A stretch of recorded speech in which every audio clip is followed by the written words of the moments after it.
Hello, everyone, and welcome back to another episode of the Social Media Millionaire podcast. I'm really excited about this episode because we've been having a lot of conversations on my social media lately around the idea of conversion and being able to control your business's revenue and really understanding what your content is doing and feeling like you have control over the way that your content performs, how much money you're making from month to month, etc.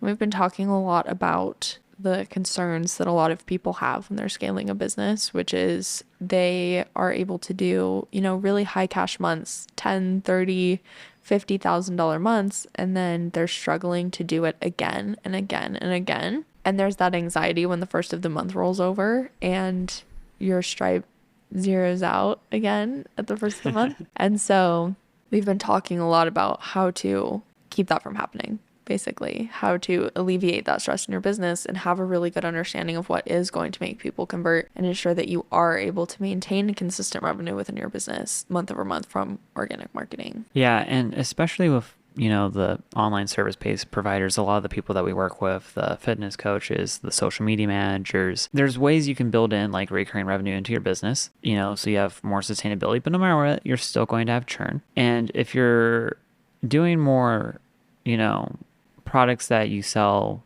like specific coaching programs that last for a certain duration and then your clients are done, the easy way to obviously increase revenue over the long run is to create a progressive product suite. But all of that's kind of mute if you're not signing people into your programs. So one of the things that we really like to do here at Laney Media is take a really deep dive into your social media analytics. There's a bunch of cool, really different tools you can use to do this. And on the base level, it's very straightforward. If you're watching your views and you're watching your profile visits, you have two really good leading indicators of where your sales are going to be.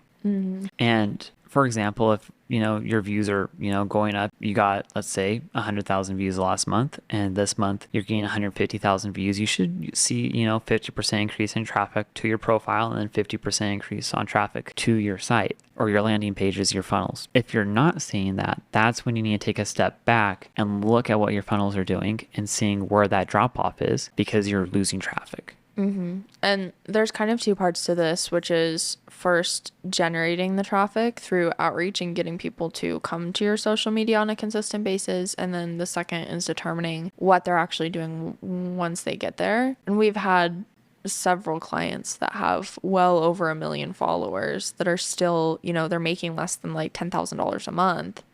And so just the traffic alone is not enough to generally see it correlate to revenue. You also have to understand, one, how to get it to convert over to those other places. And then if they're not, then you need to kind of dissect what's happening there and understand why that traffic isn't moving in the direction that it should be and correlating to revenue when it should be. And, I'm going to throw this out there, and I'm not going to say that this is a 100% accurate to the dollar, down to the penny amount, but just metric kind of from what we've seen. Because Kendra said, people have over 1 million followers only make 10K a month. If you have an active, engaged following, at least from what I've seen, it is very easy. I wouldn't say easy, very probable to extract about $1 per follower per month out of your audience. So if you have, 10,000 followers on Instagram, you should very well be able to produce in your business $10,000 per month. And of course, it depends on how active they are. And you can have less followers than that and be making twice that amount, right? This is just a rough rule. If you're not making at least $1 per follower per month, you should really take a step back and look at what's going on. Is your audience not engaged? This is where you go into the analytics and 90% of them are between Moscow and India. Maybe I have a bunch of bots on my account, and maybe that's affecting my analytics and everything else. Yeah. So it really matters understanding where your traffic's coming from on social media to know just how legit your audience is, really.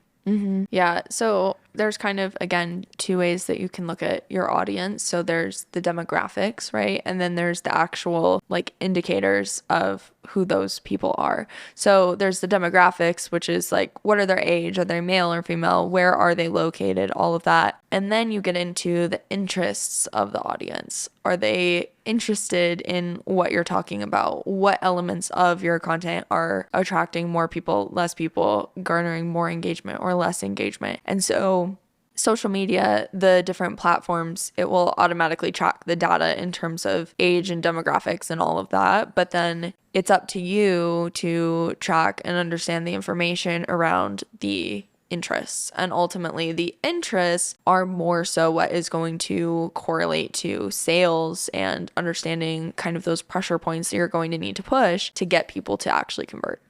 And for example, a great way to do that is with a freebie offer to, gauge interest. Because sometimes it can be hard if you are trying to promote a product you're trying to sell to get engagement in that. You can get engagement, but you might not get as much. Most people, you'll see a lot of engagement. A lot of people react to a free resource, generally speaking. And the reason why you want a lot of people is because you need more people for more data. Well, and the nerd is going to come out for 30 seconds. Bear with me. In statistics, there's this thing called deviation from the mean. And the mean is, it's like the average. For all intents and purposes, you can think of it like that. And to not get that deviation, you have to have at least a test pool of 40 people to do any statistical analysis. Obviously, if you can get more, if you can get a couple hundred or a couple thousand, you're going to get a really good idea of what your averages are for response on a page, to a free resource, to a new offer, so on and so forth.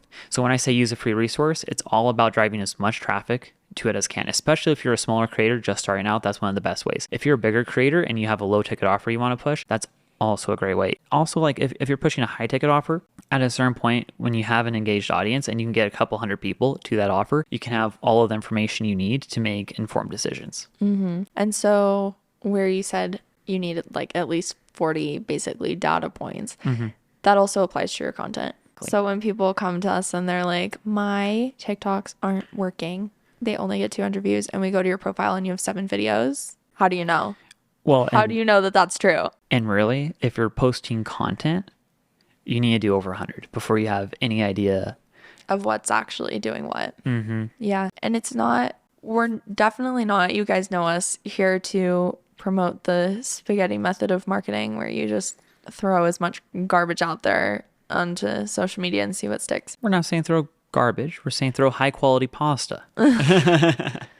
Well, you're not just wanting to create as much content as humanly possible and chuck it out there onto the internet. You just need to be understanding that if you're going to create content once a day, you're going to post once a day, then it's going to take you 100 days to get that information. If you're going to post 10 times a day, it's going to take you 10 days to get that information. Well, it might take you 10 days. I'd say if you're posting, I think there's a diminishing return with how many times you post in a day. I totally agree. But the point is that however much you're posting is going to directly correlate to how long it's going to take you to get that data. If you only want to post once a day, that's totally fine. We scaled to over $100,000 a month only posting once a day, but we did it consistently for a year to be able to scale to that. We didn't just do that with our very first video. So if you want to be able to have the data to make these decisions instead of just complaining that your video has 200 views, you're going to need to post that amount of content to get the amount of data. And that can take as long or as short of amount of time as you choose. Well, and that's the thing about success, especially on social media, is success is a function of time. So the more time you put in, and not just time, but, engaged time, actually doing what you're supposed to be doing. The higher the probability is that you hit success or you have a viral content. And the interesting thing too is what you're talking about with like 100 days, 100 posts. And posting, at least 40 times, we're talking about 100 with most of our clients with the data that I've looked at. The interesting thing is if you post 100 times, you're going to have a piece of content that goes, I would call it semi-viral, between about a 250,000 and probably 2 million views. It doesn't matter who you are. Your base views can still be, obviously elevated and higher depending on how engaged your audience is and how much they look for your content. But even if you're posting consistently, you're going to get the viral hits. Yeah. And the thing is that anybody will tell you really that you need to execute the right strategy for 90 days to see the results that you want to see. And yes, that can happen faster with social media, specifically with TikTok, where things have the ability to go viral. But the reality is that most people are not natural born intuitively high quality content creators. Most people are not super good on camera. They're not able to deliver a topic in a super concise way that's actually interesting and isn't boring AF to watch. Most people don't innately know the principles of storytelling and sales psychology to really hook people into their video and keep them there and make them feel something and get them to convert. And so that's a learned skill. And so regardless of how long you've had your business, how much of an expert you are in your field, the reality is that when it comes to organic marketing, you are a beginner. You're a beginner. It doesn't matter if you're a multi-million dollar business owner. We've worked with many of those. When it comes to content creation, you are a beginner. And that's totally fine. That's a good thing. But you have to allow yourself to be a beginner. Because if you are trying to create content like the multi-million dollar expert, in the very beginning, you're going to have unrealistic expectations. So, and it's a difficult kind of push and pull because on one hand, you want to show up with the authority in your videos of that multi-million dollar business owner, but you have to have the patience in practicing your craft and learning how to create the quality content of a beginner. Well, and also what a lot of people don't realize about these really big business influencers is the fact that they hire agencies for content creation, for video editing, and then for posting. And usually it's a combination of like 2 to 3 different ones to do all of that. Yeah. So they have like a team of like 10 to 20 people going hard on their content. And so when you're comparing yourself to these other creators and your content and the performance of your content, it's not even a fair comparison because even if that person doesn't know anything about content creation, they have a team of 10 people that do.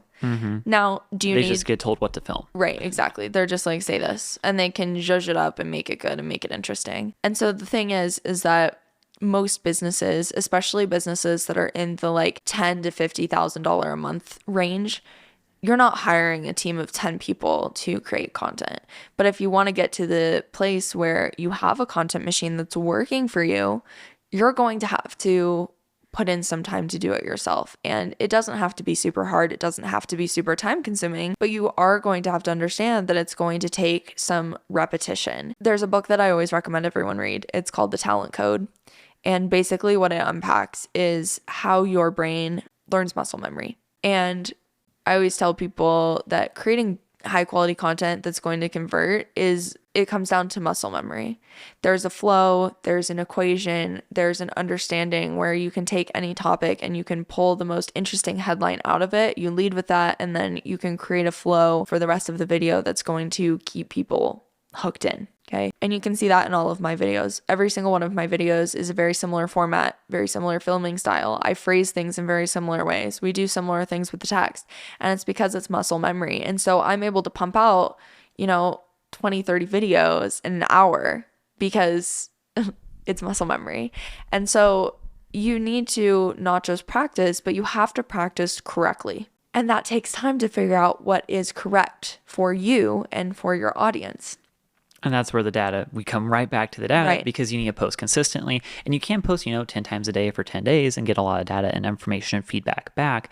But over time is like also like the real teller as well. If you can post 2 or 3 times a day for like 30 to 60 days, you'll have a really good amount of data to make decisions based off of. Yeah, because at that point you'll have at least 1, probably 2, maybe even 3 viral pieces of content, and you'll have some content that's also probably broken out of that 200 video view range that's gone, a couple thousand.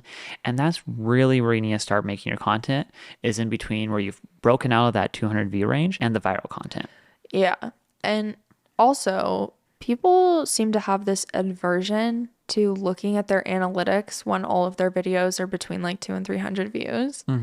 And I feel like it shouldn't be a hard concept to grasp, but 215 views is more than 195 views. And so even though you don't have the viral video of your dreams, It's a 10%. yeah, there's still metrics and information rate, for yeah. you to be looking at. Well, and you look at that small growth of 20, about 10%, a little less. Actually, a little more.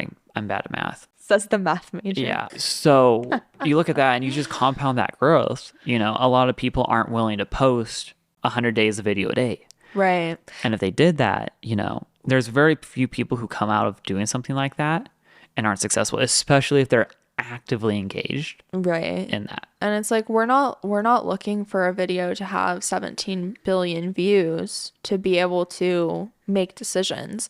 We need 100 videos that have somewhere between 200 and 1,000 views so that we can make decisions. Mm-hmm. Which brings us to the next point, which is understanding the difference between your outreach content and your nurturing content and how to gather that from the data. So outreach content is really important because that's what's going to bring new people to your platforms, to your social media, to your website every single day, ideally. And so for us, we have outreach content, we have nurturing content that goes out daily. So the outreach content, these are the videos that we've determined from testing and looking at the data that perform higher. They reach more people, they tend to get more views. And so those are outreach videos. And because we have a large amount of data to pull information from, we can see exactly what those topics are that people are most interested in, that reach a wider variety of people. We can see exactly what the format of those videos were. We can see what the length of the videos were. We can see what the style of the text was. We can break down all of the different elements of the video so that we can replicate and refine. And you also need to understand the type of content you're pumping out. Mm-hmm. Most of the time, if you're doing, the vertical short form content, that is going to be outreach. Now, you can have nurturing content that's in that same format, but it's not going to be as nurturing as if you have a carousel on Reels or your stories. Because when they go, especially on stories, when they go to the right, as long as you have another slide, it's going to be your content. When they swipe up, it's going to be someone else on the For You page. Right. Or on Reels. So understanding that and how long you can keep your follower engaged for and the amount of time is very different. And YouTube is almost always you'll have people find you on YouTube, but it is straight from the get-go. It's nurturing, especially comparative to short form. Because if you have 10 minutes on a 10-minute long YouTube video to talk to someone, that's 10 times the amount of time that you'd get in your longest TikTok video. Yeah, exactly. So having a good understanding of not only what style of content, the topics, but also what format of content is going to be outreach for you. And like Soren said, the majority of outreach that we do is short form content. And we do that through TikTok. We do that through Instagram Reels. We do that through YouTube Shorts. And we do that through Pinterest. And there's a variety of ways that we do that on Pinterest. And so with only creating one video, one TikTok, one short form video, we're able to post it to 5 different places. And so that one video is reaching 10,000 new people. And if we post once a day, we're reaching at least 10,000 new people every single day on a variety of different platforms. Every single day. Imagine what your business revenue could do if you were reaching 10,000 new people every single day. That's 300,000 people a month. Mm-hmm. And then when you track it back to average conversion rates, you can get an idea of what your revenue should be, of course, assuming that you're able to nurture and convert, which is the next piece of this. Well, and you can always just assume 3% anytime you send someone through a funnel. So if you get 100,000 views, 3% are going to go to your bio. From there, 3% are go to the link in bio. From there, if they have to click another button, which hopefully they don't, hopefully you have, your application or your email list for right your there. freebie there. You're going to lose another 3% though if they have to click another button. So every time they click a button, just assume you're going to have 3% fall off. If you're having more than that, if you're only having 1 or 2%, again, you need to look at your copying. What does that link actually look like? What does your bio say? Do you have CTAs in your content? And I'm not saying go to my website and buy my product right now. Yeah, that doesn't work. But, have a good CTA where if you want to learn more, I have a freebie in my bio. So that allows you to actually isolate the issue when you break it down and look at it that way. Because what tends to happen is people throw up a link in their bio and then they throw up a bunch of content and they're like, why didn't I make $7 million yesterday? Okay, well, how many people actually saw your video? Of those people, how many people actually came to your profile? Of those people, how many people clicked on your link? Of those people, how many people went to your application? Of those people, how many people actually applied? Of those people, how many people did you actually get a response from once you reached out after your application? Of those people, how many people did you get on the phone with? Of those people, how many people that you got on the phone with did you close? Great. Now you have your answer.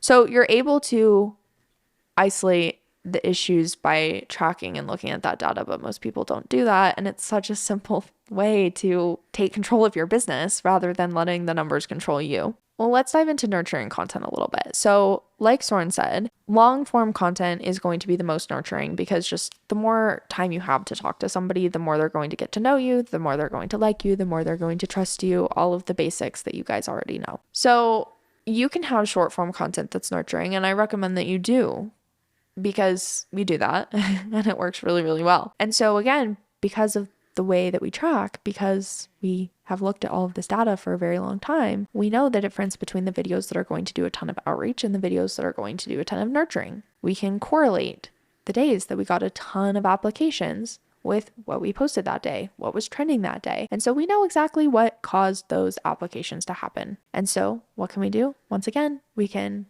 refine and repeat and replicate. And so it doesn't have to be this big guessing game. It's really not that deep. You just look at how many sales did you make that day? Great. What did you post that day? Great. Let's replicate it. It's not that deep. And then overlaying that website traffic or application sales. And another thing that I'll mention too is that oftentimes we will have outreach content that actually converts really well into like applications. But often what will happen is then when we have just an overload, an influx of applications coming through from a highly converting outreach video, our sales actually go down, which is really interesting and something you wouldn't expect. And what can happen is if you aren't being strategic with where you're actually driving the traffic to that's coming in from the outreach, oftentimes they kind of skip steps in your funnel. They apply too soon. They book a call too soon, and then they either no show to the call, or they show up and they're not a good fit, or they're just not ready to commit to anything because they literally know nothing about you, right? And so then they're taking spots from other people that you have been nurturing that would have been sales. You're booking out too far, so you're having no shows happen. So it's important to also understand those metrics and look at, okay, just because we got, 17 applications this day, how many sales did we actually make as a result of that? And it's like, are you rating your applications? Are you looking for like quality? Are you double checking that? If they're a low quality, are you going to still get on the phone with them? Are you going to double book it because they're more likely to be a no-show? Like these are things that you have to, look at your own data. You have to set the systems in place so it's, streamlined, easy to do. And then you have to just watch it and make informed decisions based off of that. Yeah. And it's something that we've definitely, I'd say, learned the hard way. Which is, it's ironic. Which is ironic. But, we're always the first to put ourselves on blast. And so often what will happen is we have a video go viral. We'll get like just a ton of applications all at one time. And then like no sales happen that week. And it's contradictory to what you would think would happen, right? Because you have a ton of applications, you should be making sales. And so again, having a good understanding of what's actually happening, what content caused them to leap to that place in the funnel. Why was that the available link when you were posting outreach content? Maybe there's a gap in the nurturing that could happen from the time that somebody books a call to the time that you get on the phone with them. Maybe there's emails that could go out in between there that have information that they didn't have, right? There's a lot of different ways where, again, you can isolate the issue and make small changes and tweaks to improve the overall outcome. And that's one of the biggest mistakes that I see basically every business owner make, is that if something isn't working, they want to burn the whole thing down and start over. And I'm guilty of this too. If one thing isn't working, I'm like, okay, we need all new systems. We need a whole new process. I'm redoing my branding. I'm redoing my color palette. And I'm talking about something totally different. And, sometimes it's good to do that. Sometimes those things are necessary, but rarely. I'd say that's like 1% of the time. Usually you just have to do more of what you're doing, get more data and look at the data and make small adjustments in accordance with that. Very small adjustments is really the key to success. And it's never the big things. It's never the concept of the video. It's never the website as a whole. It's this one piece of copy on your sales page that is breaking trust with people. It's this one way that you're wording things that is making people not be activated. It's this one little glitch with Calendly that's causing a bunch of people to drop off, right? It's always the little things. And so again, being able to isolate the issue rather than burning the whole thing to the ground because you're just looking at mass generalities with your numbers or not looking at all is so, so, so important. And the other thing I'll say is also important is understanding the flow of your traffic. A lot of our people find us on like TikTok or Pinterest and then actually come to Instagram. And if we were just tracking our analytics, it would look like there's no activity happening on TikTok. There's like way fewer link clicks. There's way fewer, right? And so to, I guess, the untrained eye, it would look to you like our TikTok isn't doing anything. But it's the outreach. It's what's bringing people into our ecosystem. And then people are being nurtured on Instagram. And then they're converting through the link on Instagram. And we talked about, certain leading indicators with, like views corresponding to profile visits corresponding to sales / leads. This is what we would call a leading indicator. But if you have like a TikTok video blow up and get 100,000, 500,000, million, couple million views, you're going to see a lot of traffic. Then if you look on your Instagram analytics, you should see an uptick in followers and views and all of these other things, right, especially at that scale. And it's not going to be huge. You don't have like a massive percentage of people usually going from one platform to the next. But, you're going to see a percentage probably between 5 and 10% of that traffic move over when you have a video go viral like that. And you should be able to see the correlations in that data, which again, if you have videos that are just popping off on TikTok and then you have one new follower on Instagram, why? Why aren't they going over there? What's the disconnect there? And often for people, it's that they're creating content that is outreach, but is not nurturing and is not bingeable. And that is what causes people not to go over to your other platforms. Or you're creating a ton of educational content where it goes viral, people save it, but you're not illuminating a gap in their understanding. They're just like, wow, great information. Next. It's not activating. It's not activating. It's not actually doing anything for your brand and driving that traffic back to your other platforms. So basically, the biggest mistake that we see business owners make is making decisions based off of emotions. They feel like their TikTok isn't doing well. They feel like people aren't responding to their Instagram. They feel like their sales page isn't working. But what are the numbers telling you? Yep. And that's like the thing. A lot of people feel ways, but like you said, you need to look at the data. Exactly. And you need to understand what amount of data you need and how long it's going to take you. So rather than, again, being upset that you posted for a week and didn't see any sales, great. I don't know why. I couldn't tell you why. You need to track that data. You need to post for a longer amount of time and you need to actually see what's happening. And I'll also just say that looking at insights and like digging through your Instagram to find random metrics and then digging through your TikTok to find random metrics and then digging through your Google Analytics is not the most effective way. You really need a place where everything is kind of together, where you have an overview of everything that's happening, where you can kind of compare and contrast different trends and what was happening on different days, rather than just like digging through the different platforms to try to find numbers, because that's not going to be effective either. And, if you're looking for even more in-depth analytics, like it's something that we do here at Lightning Media, but we do build outs where we'll create a custom data pipeline for you, getting your data all into one spot where you can, correlate your sales data with your social media data. Really don't recommend this for super small businesses. Yeah. But we also do, dashboard build outs where you can get a more in-depth view and more custom, more modular, I'd say, view of your analytics than you can get on the social media profiles themselves. Yeah. So the biggest takeaway from this episode that we want you to have is the fact that even with organic marketing, and I would say especially with organic marketing, you can have complete control over your revenue, your sales, your views on social media. You don't have to guess. You don't have to hope that you're going to make a certain amount next month just because you did it last month.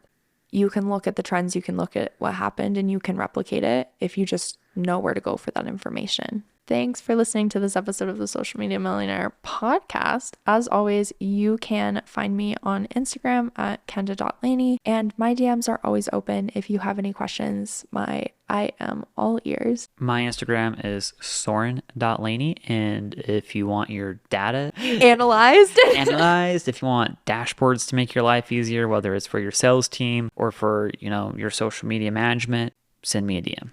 Be sure to subscribe to the podcast, leave a review, preferably a positive one, and we'll see you in the next episode. Thanks for being here.